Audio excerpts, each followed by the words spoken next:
Om Namo Bhagavate Sri Arunachala Ramanaya. Namaskaram.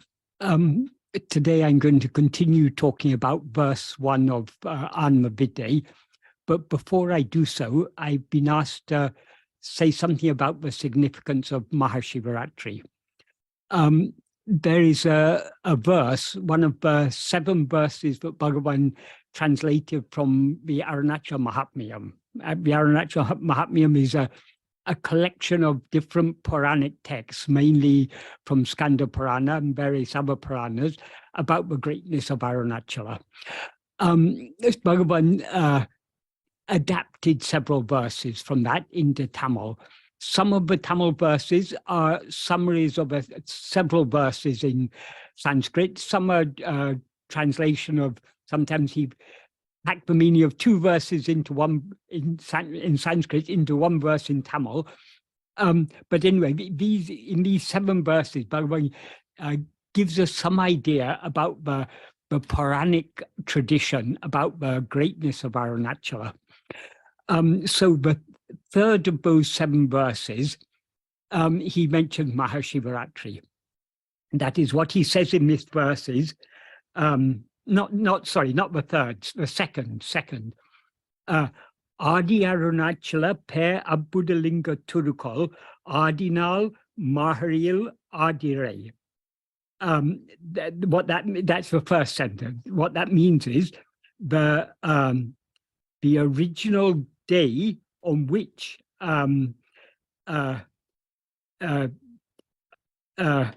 he in which he is referring to Lord Shiva, took the wonderful, the Abbudalinga, the wonderful, extraordinary linga form of Arunachala. Adi Arunachala means the original Arunachala. Per Abbuda, that is the great and wonderful linga form. The day on which he took that form is Margaril Adire. It's that is the festival of Tiruvadurai in the Tamil month of Margari. That's the Ardra star in the month of Margari. On the day that is called Ardra Darshanam. The significance of that day, that is the day when Arunachala first appeared as a column of fire between Brahma and Vishnu. That column of fire is what we now see as Arunachala. And he starts this verse with the word Adi, because Arunachala is the Adi Linga Sarupa. It's the original linga form. That is the custom of worshipping Shiva in the form of linga originated from this column of fire that appeared between Brahma and Vishnu, and that later took on a subdued form as the form of Arunachala. So Arunachala is the Adi Linga Swarupa, the very original linga. That's why he says Adi Arunachala per Abbudalinga. That's all a description of a linga. It's the original linga. It's the Arunachala linga. It's the great linga. It's the Abbuda linga. It's the wonderful linga.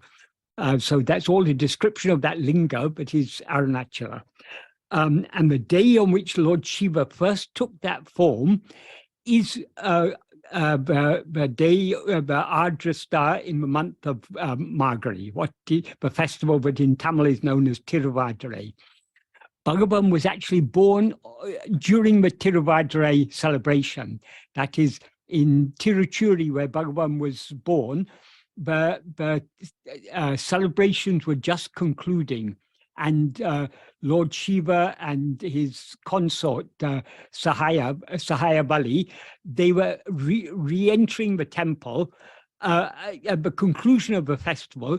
At that moment, Bhagavan was born in a small house just beside the temple, overlooking the temple. It was an extremely auspicious time Bhagavan was born. it was not actually during the Ardra star. Bhagavan was born during the Punarvasu star, because the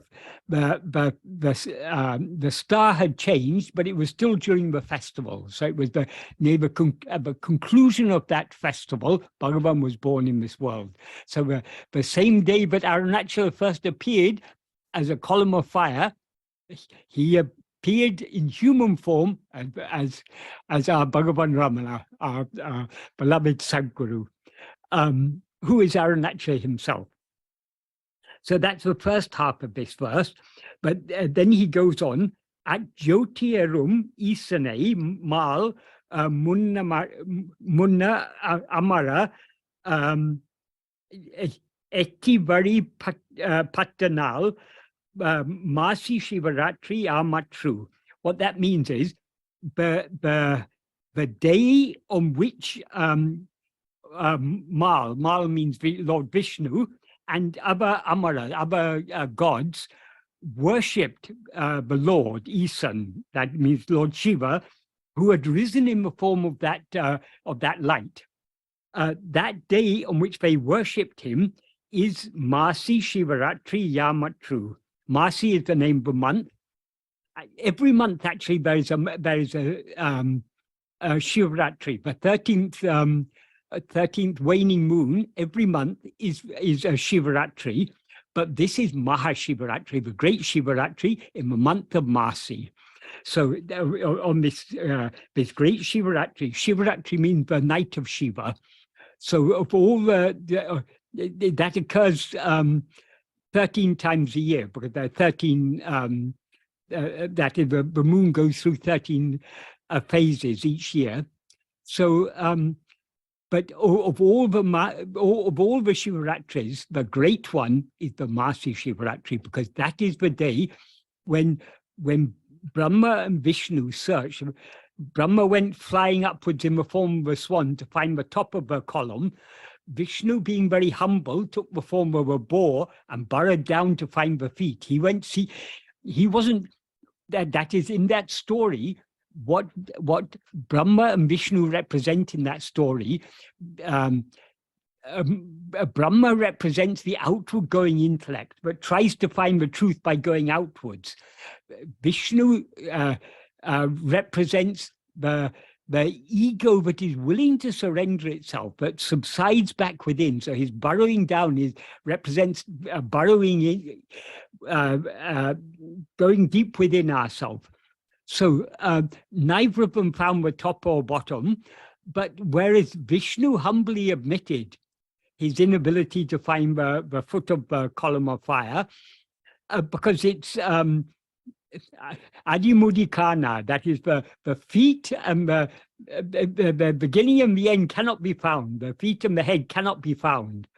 Because why? Because Lord Shiva is infinite. Arunachala is infinite. There's no limits. So you can't find the limits of that which is limitless. That is the significance. But as a result of his search, Vishnu became humble, whereas Brahma was flying up outward. That is, his flying upwards in the form of a swan represents the outward going mind. He was too humble to admit, but he couldn't find the limit of this column of fire, so he came back and told a lie. When he lied, but he had seen the top, and Vishnu knew very well that he had lied, so Vishnu started worshipping the column of fire, saying, this is Shiva himself, we should worship it. This is something greater than either of us. Brahma just laughed at him and said, oh, because you've been defeated, you are now worshipping, but you should be worshipping me. As soon as Brahma said that, Lord Shiva appeared in his human-like form out of that column of fire. He cursed Brahma, but he should never be born, he should never be worshipped in any temple. And he cursed the flower, the Ketiki flower, that bore false witness on behalf of Brahma, but that flower should never be used in Shiva Puja. It should never be used in the worship of Shiva. since Vishnu had subsided, that is his going in, it represents his subsiding, he became one with Lord Shiva. That is why Vishnu and Shiva are always worshipped as equal, because they are ultimately they are one and the same reality. So that day on which just like Bhagavan worshipped Arunachala, though Bhagavan is himself Arunachala, Vishnu is nothing other than Arunachala, but he worshipped Arunachala as an example to all of us. So that day on which Vishnu and all the other gods worshipped Arunachala is Masi Shivaratri. So that is the great significance of that day. That is why for those of us who are fortunate to be in Tiruvannamalai on that day, the best thing to do on that night is to go round the hill. When I used to live in Tiruvannamalai for many years, myself and other friends, we used to go round 2 or 3 times a night. That is during that night, because to go round once takes about 3 hours, but the night lasts 12 hours. So we would go leisurely for usually 3 times around. That would usually see through the night, see through the 12 hours of night. So the whole of Shivaratri used to be going around the hill. And we weren't the only one. Many people do that. I mean, it's a very nice thing to do, to spend the whole night going around Arunachala. So this is the significance of Masi Shivaratri. It is the day when though Arunachala had already appeared as a column of fire, who that column of fire is, but that is Lord Shiva himself, that was recognized on that day, and they worshipped him accordingly. So that's the significance of Masi Shivaratri. So the same Lord Shiva who appeared as a column of fire then appeared in the modern era in the human form of Bhagavan Ramana to give us his teachings. And among all the teachings he gave us, one of the very, very special works he gave is this song Āṉma-Viddai. This is very special because in these verses, Bhagavan packed a huge amount of meaning, and also the central message of this song is aiyē ati sulapum. Āṉma-Viddai, aiyē ati sulapum. That is, knowing ourselves is extremely easy. This is what Bhagavan is teaching us in this song. And that is what why he appeared in the form of Arunachala, in the form of that column of fire, but later assumed the lackluster form of Arunachala. It is only to eradicate ego, and the means to eradicate ego is to turn the attention within and to subside back into the heart.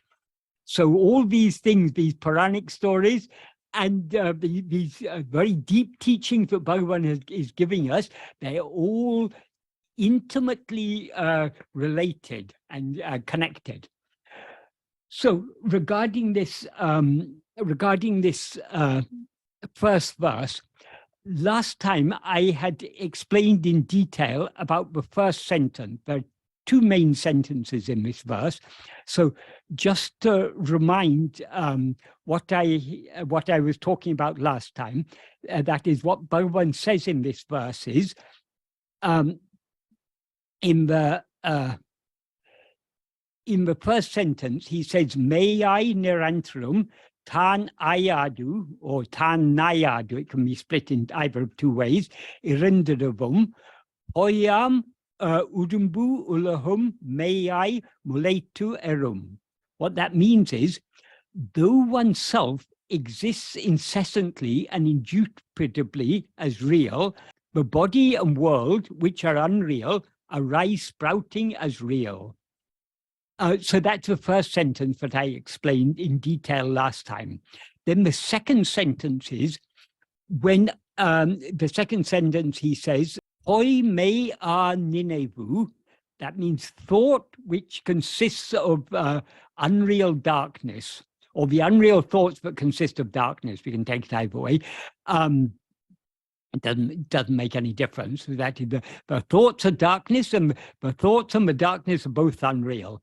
Anuvum we are do in such a way that it doesn't arise doḍukkiḍavē, when the unreal thought ceases or subsides, or ceases is probably the best word here, when the unreal thought ceases in such a way that it doesn't, it won't revive even an anu, even an atom, even the slightest amount, when it subsides or ceases in such a way that it can never again revive, meyyā ridayaveḻi, in the space, in the heart space, which is real, or which is pervaded with reality, which is the embodiment of reality, we can say, veyyōṉ means the sun, Atma-vichara. So what that means is, when unreal darkness pervaded thought is dissolved, doḍukkiḍavē can mean dissolved or ceases, without reviving even an iota, in the reality pervaded heart space, oneself, the sun, will certainly shine by oneself. What this implies is, when thought, which is pervaded by or full of unreal darkness, the darkness of self-ignorance, that is, namely ego, which is the cause for the appearance of body and world, is dissolved without reviving even an iota. In other words, what that means is, it is dissolved in such a manner that it does not ever revive even an iota. When that happens, in the heart space, which alone is real, oneself, who is the sun, the sun here, veyyōṉ, implies the sun of pure awareness. So oneself, who is the sun of pure awareness, will certainly shine by oneself, or that is the word for swayam. Swayam can mean by oneself, or spontaneously, or of one's own accord. And when that happens, Bhagavan continues, ḻaḍaṅgumē, darkness will cease. roḍuṅgumē, suffering will end. iṉbam, poṅgumē, happiness will surge, will surge forth, will well up and surge forth in the heart. But what we actually are is happiness. So when thought ceases in such a way that our real nature shines forth, that happiness will well up in the heart, because that happiness itself is our real nature. So the whole verse, if we take the whole verse, including the implications. So this is an explanatory paraphrase. Well, the literal meaning of the whole verse is, though oneself exists incessantly and indubitably as real, the body and world, which are unreal, arise sprouting as real.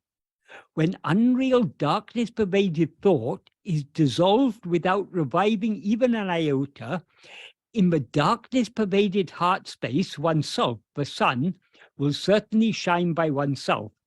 Darkness will cease, suffering will end, happiness will surge forth. Therefore, extremely easy. Atma-vichara extremely easy. So if we paraphrase it slightly to bring out more of the implied meaning, what this implies is, though oneself exists incessantly and indubitably or imperishably as real, the body and world, which are unreal, arise sprouting as if real. When the world, which is pervaded by or full of unreal darkness, the darkness of self-ignorance, namely ego, which is the cause for the appearance of the body and world, is dissolved without reviving even an iota. In other words, when it is dissolved in such a way, in such a manner that it does not revive even an iota, in the heart space, which alone is real, oneself, who is the sun of pure awareness, will certainly shine by oneself, spontaneously or of one's own accord. Darkness, which means self-ignorance in the form of ego, will thereby cease, suffering will end, and happiness will surge forth. Therefore, extremely easy, extremely, Atma-vichara, extremely easy. So this is the meaning of the whole verse. So regarding the first two sentences, what is the connection between the first sentence, in which Bhagavan is talking about the unreal body and world appearing as if real, and the second sentence, in which he doesn't mention the body and world at all directly, he just mentions unreal thought ceasing. So what is the connection between the body and world and thought? Well, what is the logical connection between these two verses, these two sentences? The answer lies in what Bhagavan taught us on so many occasions. But this body and world are nothing but thoughts. In other words, they're nothing but mental impressions, mental phenomena. They exist only in the mind. They have no existence independent of the mind. So in ṇaiyā, in the fourth paragraph, Bhagavan says, if one removes all thoughts and sees, there's no such thing separately as mind.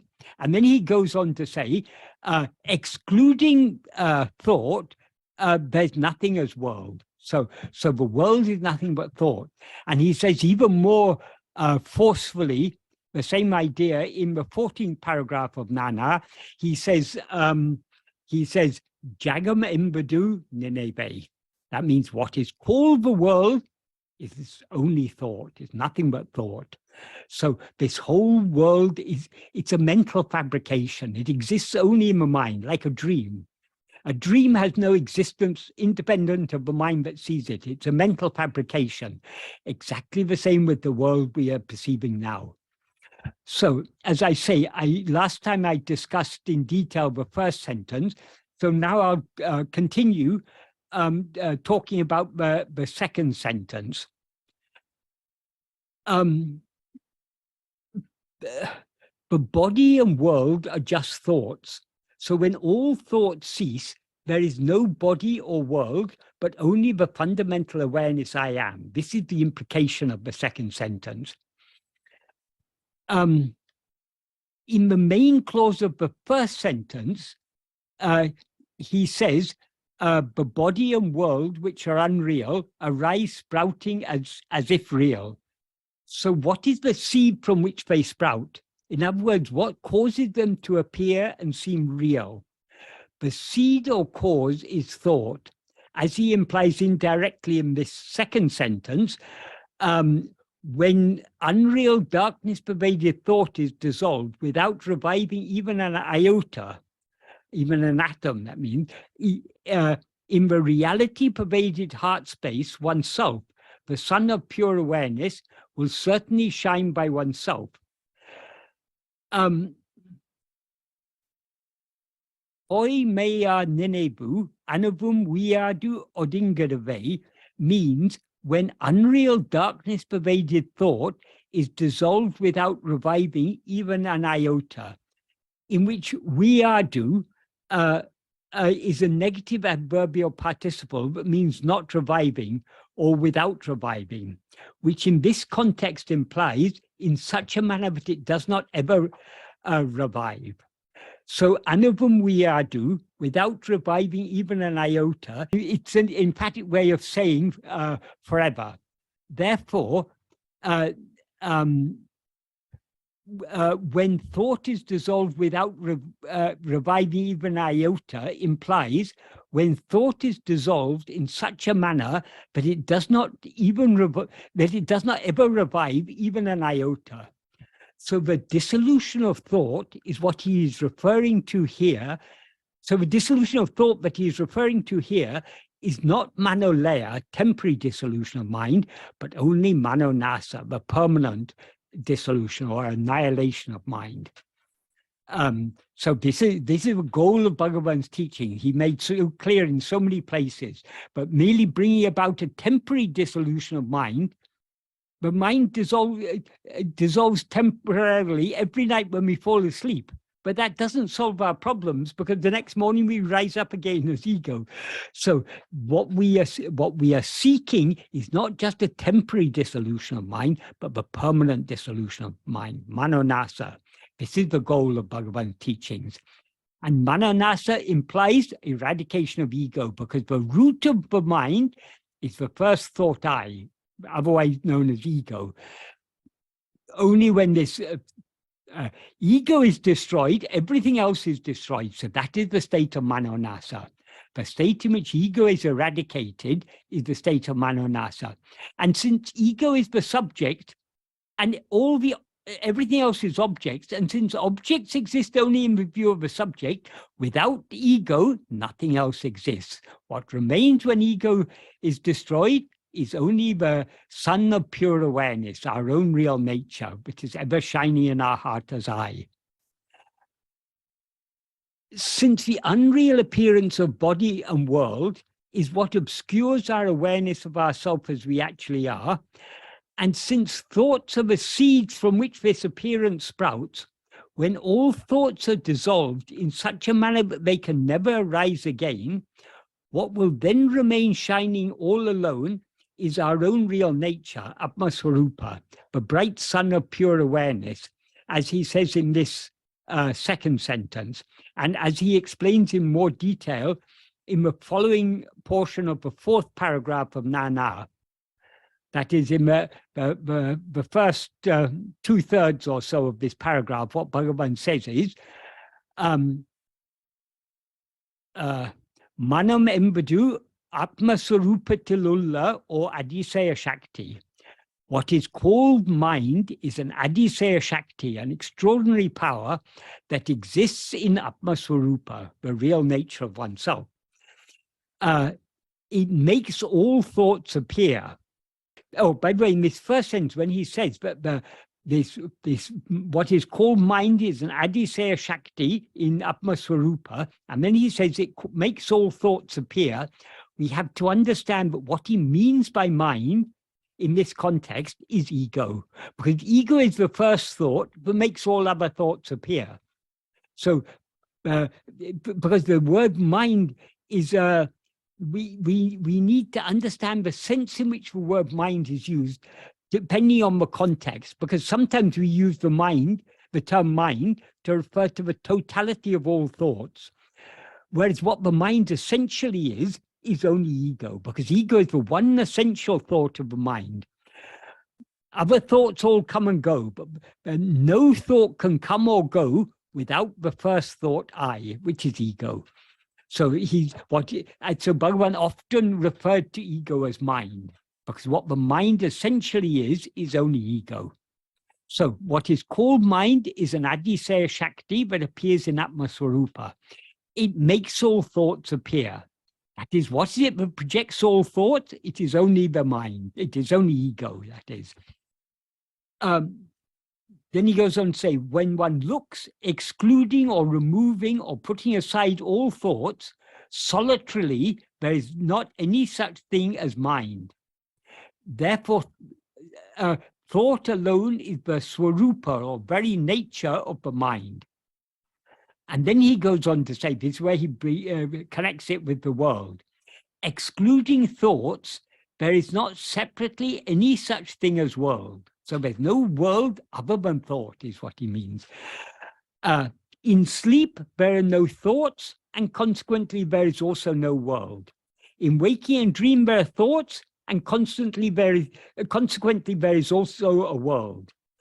Just as a spider spins out thread from within itself and again draws it back into itself, so the mind makes the world appear, or projects the world from within itself and again dissolves it back into itself. When the mind comes out from Atma-swarupa, the world appears. Therefore, when the world appears, swarupa, one's own real nature, does not appear. And when swarupa appears or shines, the world does not appear. Here, Bhagavan uses the analogy of the spider spinning the thread out of itself and again withdrawing it back in.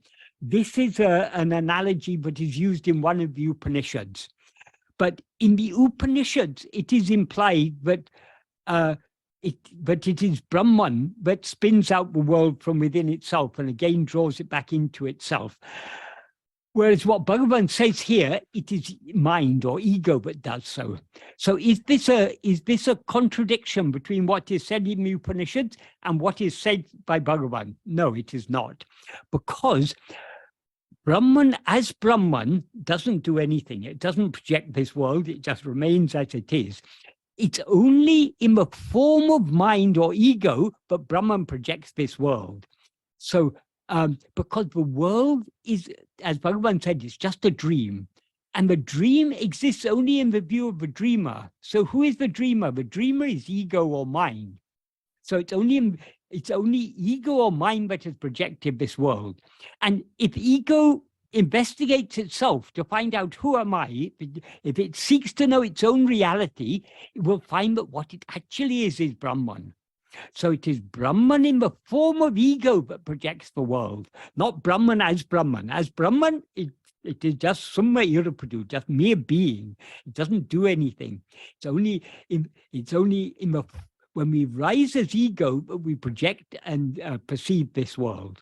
That's why he says, therefore, when the world appears, Swarupa does not appear. When Swarupa appears or shines, the world does not appear.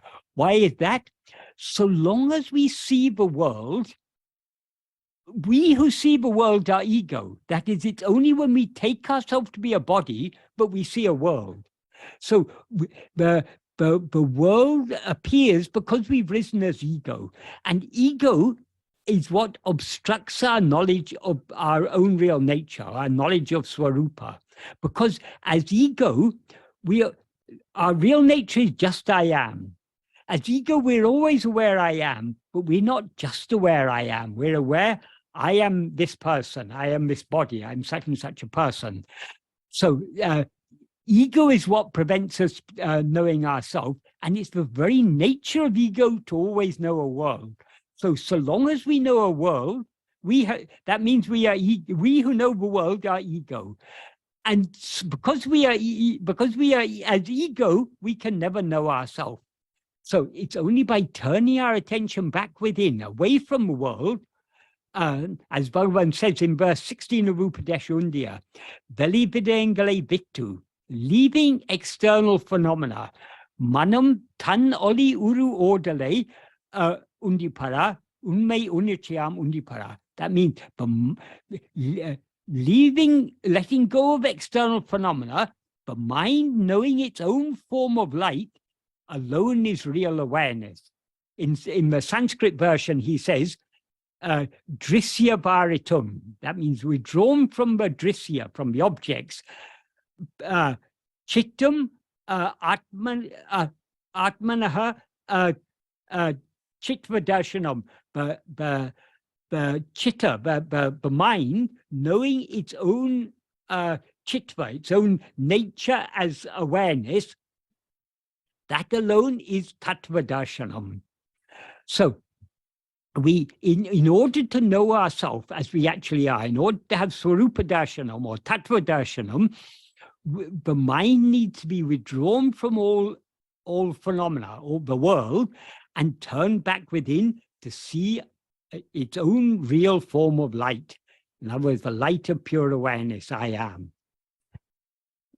So we can't see the world and see our real nature at the same time. Either we see what we see here means be aware of ourselves as we act. Either we're aware of ourselves as we actually are, or we're aware of the world. What the world actually is nothing but Atma-swarupa. But so long as we see it as world, we are not seeing it as Atma-swarupa. Because Atma-swarupa is one and formless, pure awareness, whereas the world is consists of many forms. So long as we see the one as many, we are not seeing the one as it actually is. So long as we see the formless as so many forms, we are not seeing the formless as it is. So to continue, what we see as the world, therefore, and consequently as the body also, is only thoughts. as he points out in the 5th sentence of this paragraph, niṇaivaṇgumē tavitu, jagam endru or porul anyamai ilē. Excluding thoughts, there is not separately any such thing as world. And in the third last sentence of the 14th paragraph is what I referred to earlier, jagam embedu niṇaivaṇ. What is called the world is only thought. This is also made clear by him in verse 6 of Arunachala-ashtakam, in which he says, "And anu niṛayaveḷi kandana nirhal jagam vichitrum ulum kan muḍambulaha kan muḍambulaha vari puratum." What that means is series of subtle shadowy thoughts are seen as a shadowy world picture, both inside and outside, via the sense organs such as the eye. What he means by seeing a world picture inside and outside, if we look out through our senses, we see a world outside. But if we look within, we seem to have another world in the world of our own mind, our own thoughts, feelings, perceptions, and so on. This seems to be another world. So there seems to be an external world and an internal world. Actually, what seems to be an external world, that is also internal, because what the external world consists of is nothing but a series of perceptions, sights, sounds. As Bhagavan says in verse 6 of Ulladu, the world is nothing but the 5 kinds of sense impression.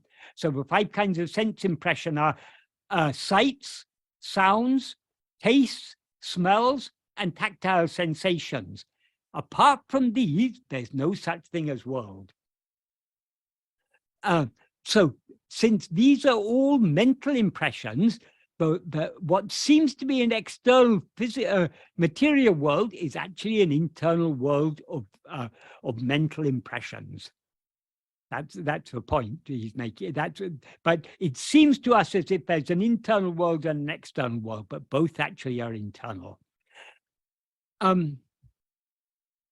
The term that he uses to mean thought in all these cases, that is in this first verse of Āṉma-Viddai, in the 4th and 14th paragraphs of Nana, and in verse 6 of Sri Arunachala-ashtakam, is niṇaivaṇuvu, which means thought or idea, or in some cases, imagination in the sense of what is imagined, but which he uses in a broad sense to include all kinds of mental impressions or mental phenomena. In this sense, therefore, everything other than pure awareness, which is what we actually are, is just a thought. Even ego, which is the perceiver of all other things, is just a thought, which is why he often referred to it as niṇaivaṇuvu, the thought called I, or as it's often translated in English, the I thought. In Tamil, it's the thought called I. As it is often, and he says that of all thoughts, it is the first and the root, because all other thoughts seem to exist only in its view. That is, though ego is just a thought, it is a thought unlike all other thoughts, because all other thoughts are objects. So they are jada, they have no awareness, they don't know their own existence. But ego is what knows the existence of all other thoughts and knows the existence of itself, because ego is the only thought that is endowed with awareness. It is chit jada granti, that is, it's a mixture of the pure awareness I am and a set of adjuncts called a body, which is jada. So why does he say the world is nothing but thoughts? What we know as the world is just a collection of the 5 kinds of sensory perception, namely sights, sounds, tastes, smells, and tactile sensation, as he points out in verse 6 of Ulladu. This is the verse I was referring to a little earlier. What he says in this verse is, Ulahu aim pulangal uru. That means the world is a form of 5 sense impressions, 5 kinds of sense impression. Verandru, not anything else. So Bhagavan is very emphatically saying here, the world is nothing but these 5 kinds of sense impressions. Sight, sounds, taste, smells, and tactile sensations. If you take away these 5, where is any world?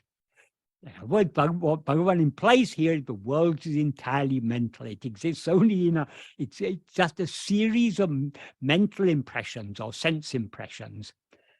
Then he goes on to say, I'm pulan, I'm poriku pulanam. That means these 5 sense impressions are impressions to the 5 sense organs. That is, sights are impressions for the eye, sounds are impressions for the ears, etc. And then he says, Ulahei manam ondru, I'm pori bayal on diru talal, manate andri ulahu undo are.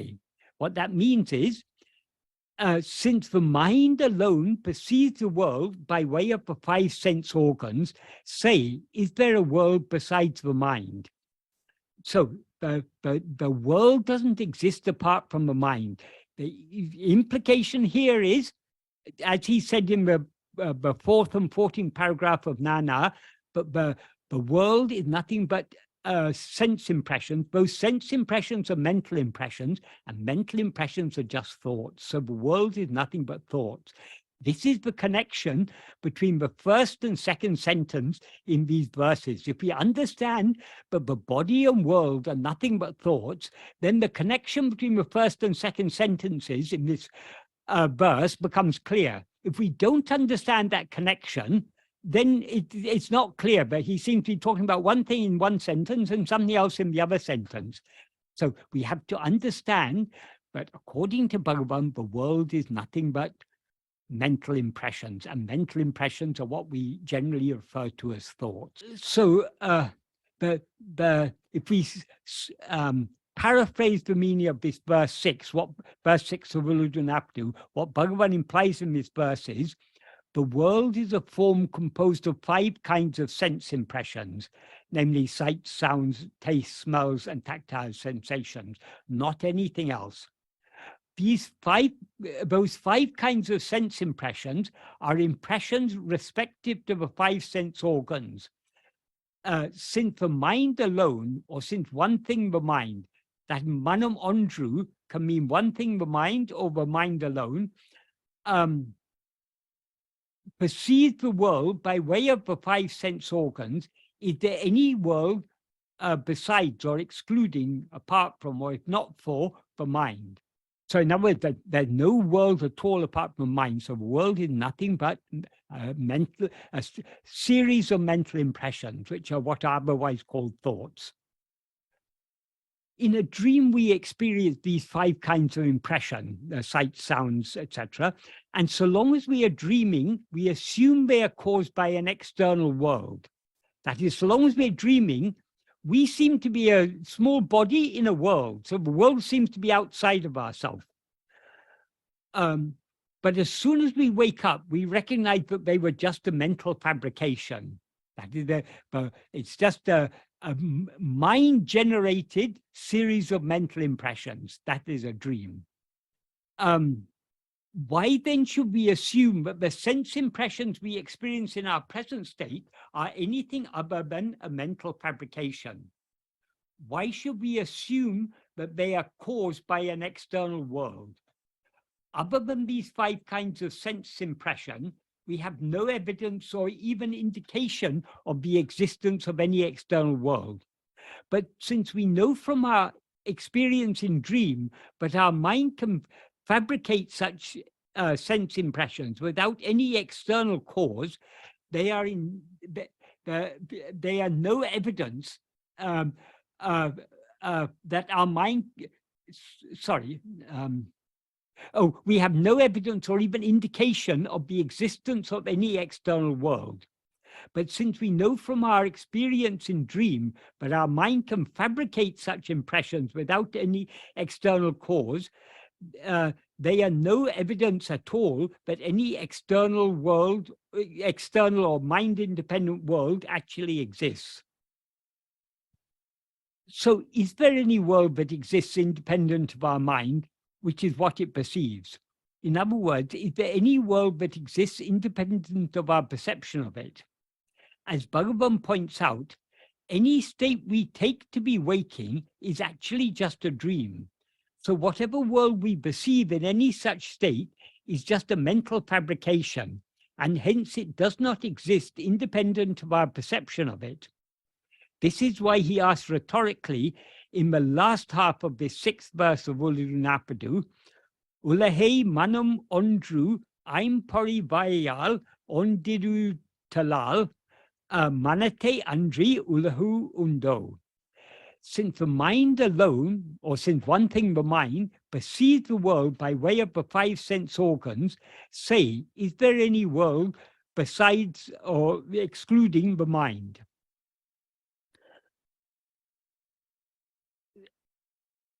Sights, sounds, tastes, smells, and tactile sensations are mental impressions because they are impressions perceived only in and by the mind.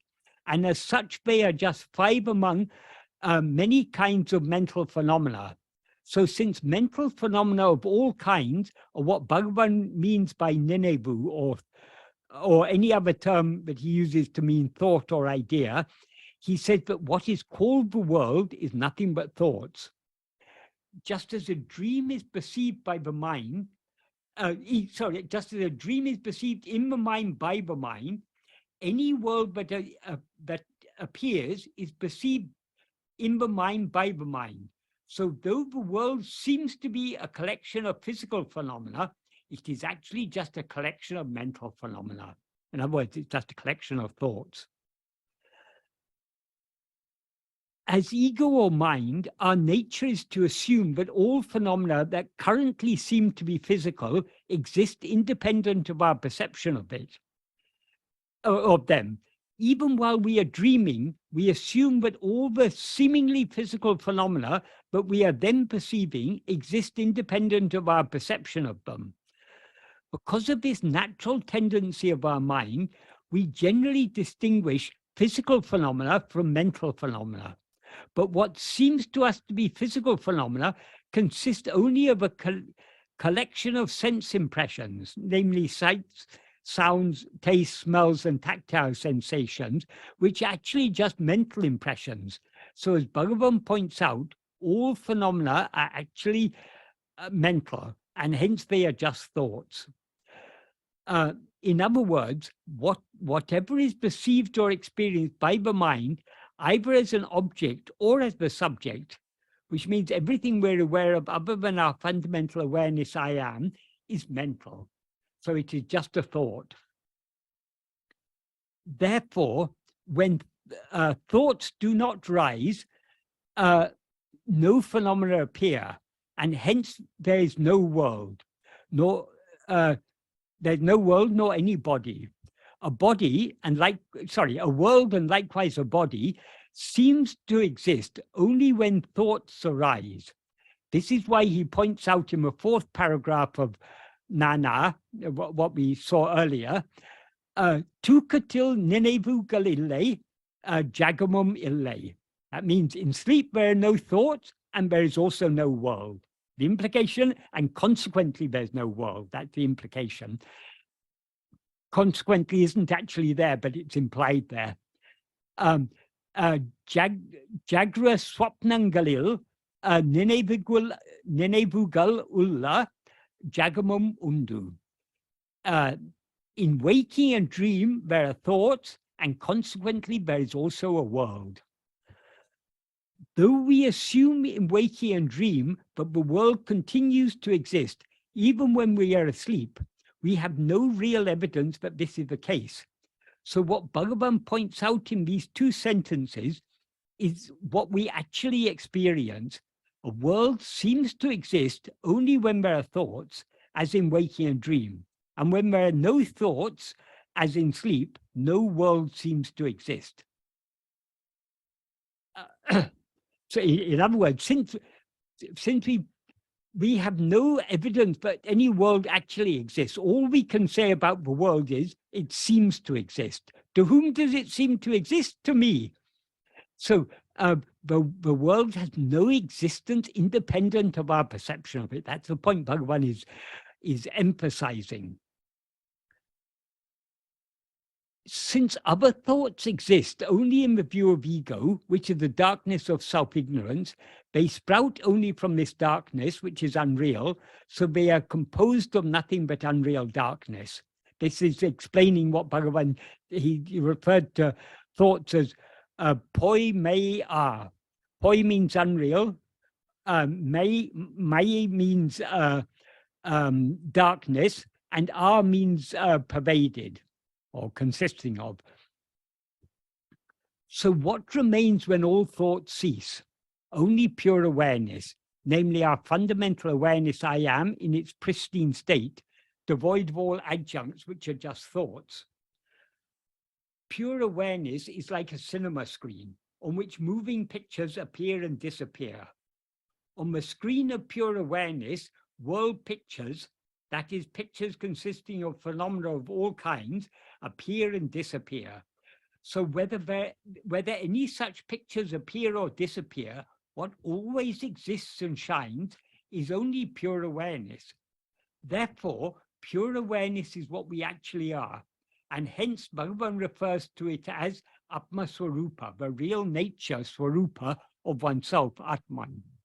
Or just as swarupa, which can mean the own form or fundamental nature of anything, but when used on its own, means one's own real nature, or one's own real or fundamental nature. That is, swarupa consists of two words. Swa means own, rupa means form. It's not saying that our real nature is a form. Form is here used metaphorically. So swarupa means the own nature, the very nature of ourselves. What we actually are is swarupa. So long as other things seem to exist in our awareness, we seem to be aware of ourselves as something other than the pure awareness that we actually are. So in order to be aware of ourselves as pure awareness, everything other than ourselves needs to be excluded from our awareness, as Bhagavan clearly implies in the portion of the fourth paragraph of Āṇma-Viddai cited above, in which he concludes, Manam Atma-sarupa tinindru velipadam podu jagam tondram. When the mind comes out from Atma-sarupa, the world appears. Ahayal, jagam tondram podu sarupam tondradu. Therefore, when the world appears, swarupa does not appear. Sarupam tondram, within brackets, prakasikam podu, jagam tondradu. When swarupa appears or shines, the world does not appear.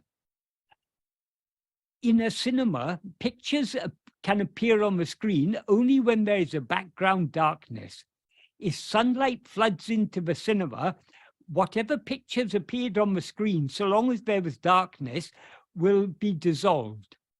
Likewise, when the sun of pure awareness shines forth in our heart, all thoughts will be dissolved, and hence no body or world will appear. Just as pictures can appear on a cinema screen only in a background darkness, thoughts can appear only in the darkness of self-ignorance, which is the very nature of ego. So, but why do thoughts appear in this darkness? What is it that projects them?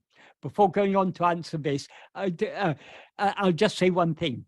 That is, in the 1920s and 30s, there were very few cinemas. Only in big cities there were cinemas in South India. But films used to be shown in villages and small towns because the the cinema company would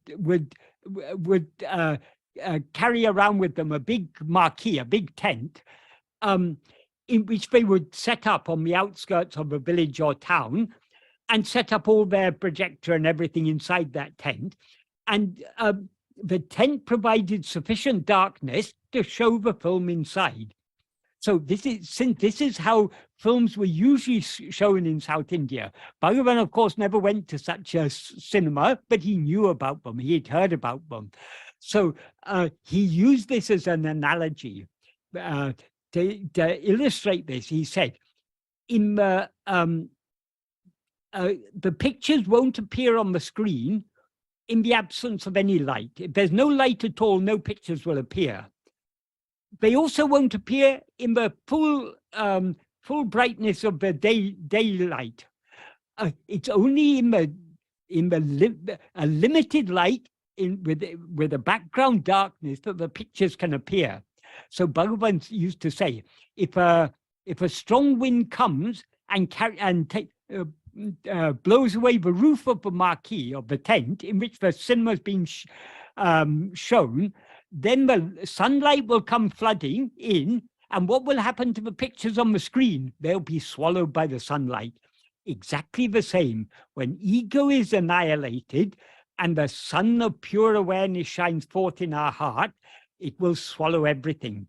This is what Bhagavan refers to in verse 27 of Āṛma-Vichara when he sings, Sakalamam virangum kadiroli yinamana jalajamalati Arunachala. That is, he addresses Arunachala as the sun of bright rays, but swallows everything. And he prays to him, you are the sun, so you make the lotus of my mind blossom. And he prays the same in the first verse of Arunachala Pancharatnam. Karuna Purna Sudabde Kabalita Gana Vishwarupa Kirana Viḷaṅgumē Arunachala Paramatman Arunobhava Chitta Kanjas Vikasaya. That means, O sun of bright rays that swallows everything in your spreading rays. That sun of is also the Karuna Purna Sudabde, the ocean of grace, in the form of a hill that is the sun of bright rays that swallows everything. And that sun should blossom the lotus of our heart. So that's a very, very important point Bhagavan makes there. It's a very nice analogy. But in the complete absence of light, if there's no awareness at all, we wouldn't see a world. So there has to be awareness to see a world, but there also has to be the darkness of ignorance. Only in the darkness of ignorance will the world appear. If the original light, the bright sunlight of gnāna enters the cinema, the picture on the screen will be swallowed. Likewise, when gnāna shines forth in our heart, whole world appearance will be swallowed. So, the question is, why do thoughts appear in this darkness, and what is it that projects them? The darkness is ego, which is the first thought and the root of all other thoughts.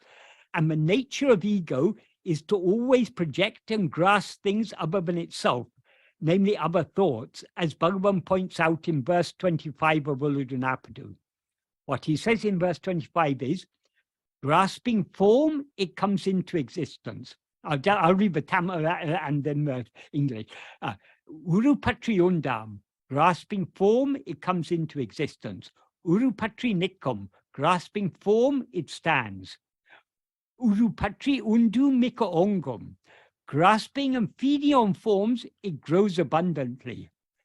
Uruvittu urupatram, leaving form, it grasps form. That is the very nature of the mind, is to always be grasping form. It cannot come into existence without grasping form. It cannot stand without grasping form, and it cannot flourish without grasping form. So if it leaves one form, it'll grasp another form. It's constantly grasping form. That's the nature of the mind or ego. But then he says, most importantly, hedinal otum pidicum. If sought, it will take flight. That is, if instead, ego is now looking outwards, grasping so many other things, but instead of trying to grasp forms, which are things other than itself, if it tries to grasp itself, if it turns its attention back within to see who am I and tries to grasp hold of itself, it will take flight. That means it'll subside and dissolve back into its source. Uruvatra peyyā hande, the formless phantom ego. What that implies here is, such is the nature of this formless phantom ego. Uruvatra means formless or devoid of form, but the ego has no form of its own. So it can't, that's why it cannot come into existence without grasping form. As soon as it rises, it grasps the form. It projects and grasps the form.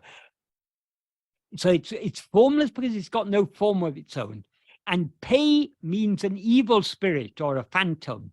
It's an evil spirit or phantom because it's got no substance of its own. It borrows the form of a body, and it borrows its substance, its existence and its awareness from Sat-Chit. So Sat-Chit is the I am portion of ego. The body is the adjunct portion. So as ego, we're always aware of ourselves as I am this body. What is real is only I am. The body is unreal. When the two are conflated together, the I am is Chit, the body is Jada. So the conflation of these two is what is called Chit Jada Granti, the knot binding the Chit and the Jada together. And it's only in the view of this ego but everything else seems to exist, because as soon as we rise as ego, we project a body which we take as ourself. We continue grasping that body in order to endure, and then through the five senses of that body, we project this world, and our mind is constantly going out grasping this and that. Since ego is a formless phantom, whatever forms it grasps are things other than itself. So what Bhagavan means by uru, or form, in this context is objects or phenomena, which are what are called vishayas in Sanskrit, and which are all just thoughts. Therefore, since ego cannot rise, stand, or flourish without grasping and feeding on vishayas, the very nature of ego is to have vishaya vasanas, inclinations, vasanas, to grasp and feed on phenomena, vishayas.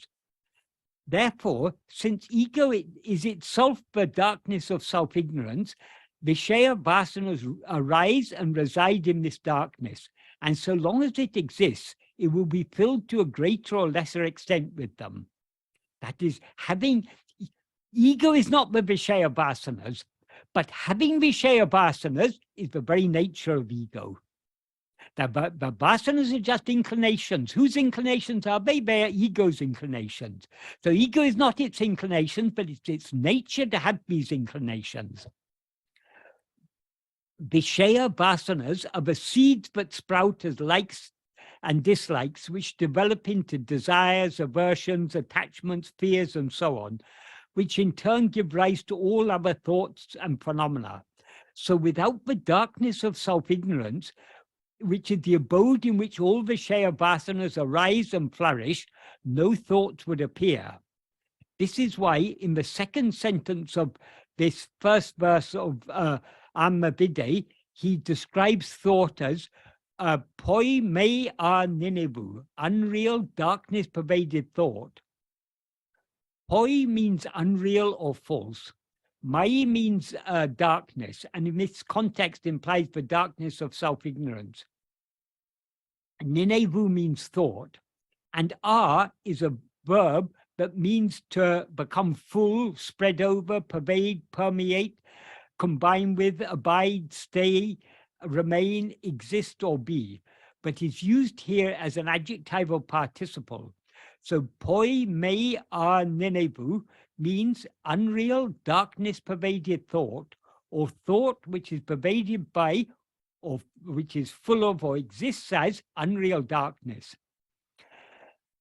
since all other thoughts exist only in the view of ego, it is the first thought and the root of all other thoughts. Therefore, since ego is the darkness of self-ignorance, all thoughts sprout only from this darkness. So they are not only pervaded by darkness, but are themselves composed of nothing but darkness. What is real is only the light of pure awareness, I am, which is what we actually are. So the darkness of self-ignorance is entirely unreal. And since it is only from this darkness that all other thoughts are born, and in this darkness that they seem to exist, they are likewise entirely unreal. Therefore, unreal darkness is the very nature of all thoughts, and hence of the body and the entire world, which are just thoughts in the sense they are nothing other than mental impressions. Does anyone have any questions, or shall I try and finish my explanation of this verse today? Sir, there is one question from Rajat on YouTube, which I have shared in the chat window, and I shall read that out. Okay, right, thank you. Quote, what is the lotus bud an analogy for in the first verse of Arunachal Pancharatnam? Unquote. Okay, good question. That is, the heart or mind is compared to a lotus bud. The very immature mind, the very impure mind is like a very hard lotus bud. But as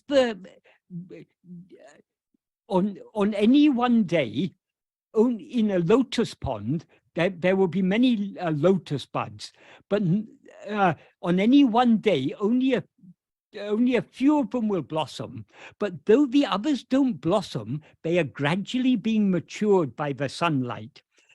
And so they're beginning to blossom, and they, in other words, they're being prepared for the day when they blossom fully. So what Bhagavan says in that verse, in the Tamil version, he says very nicely, Arunagiri Paramatma Ve Hila Ulapu Nandrai. That is, Ulapu means the heart flower, implying heart lotus. Kila means it's just ready to blossom. Nandrai, very well. Viriti Parityaha, shine in such a way as to make it blossom fully. That is, my heart lotus is already beginning to blossom with love for you, but only by your grace can it blossom fully. So this is a very nice analogy Bhagavan uses of this lotus bud. But as I say, the very immature mind is like an immature lotus bud. It will be a long time till it blossoms. But every day when the sun rises, its light will be falling on that lotus blossom, and slowly, slowly, slowly, it will be inward changes are taking place, but are making it ready to blossom. In this way, grace is working in the heart of each and every one of us. Even if we're not yet ready to blossom, it is doing its work. It is preparing the ground to make us ready to blossom. And when we are fully ready, then it will blossom us fully. It will blossom. The lotus bud will blossom. That is, our heart will open, and like the cinema.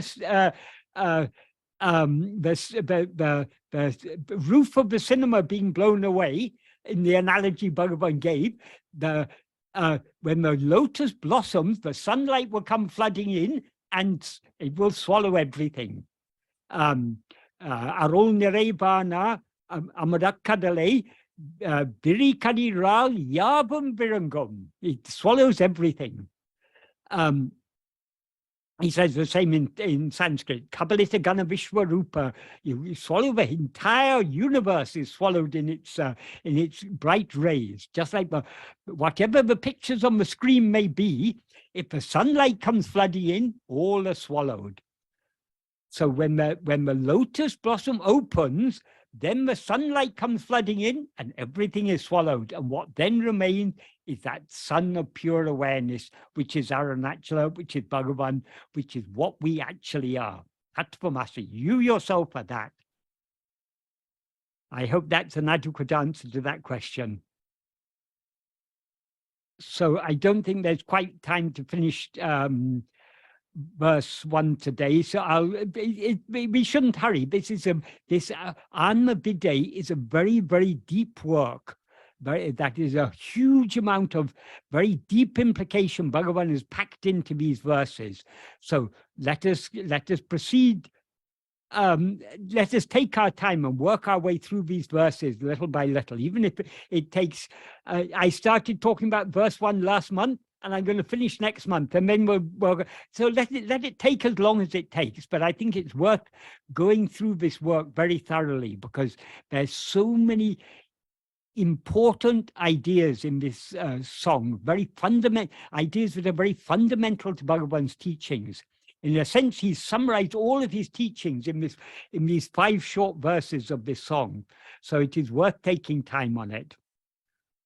Om Namo Bhagavate Sri Arunachala Ramanaya.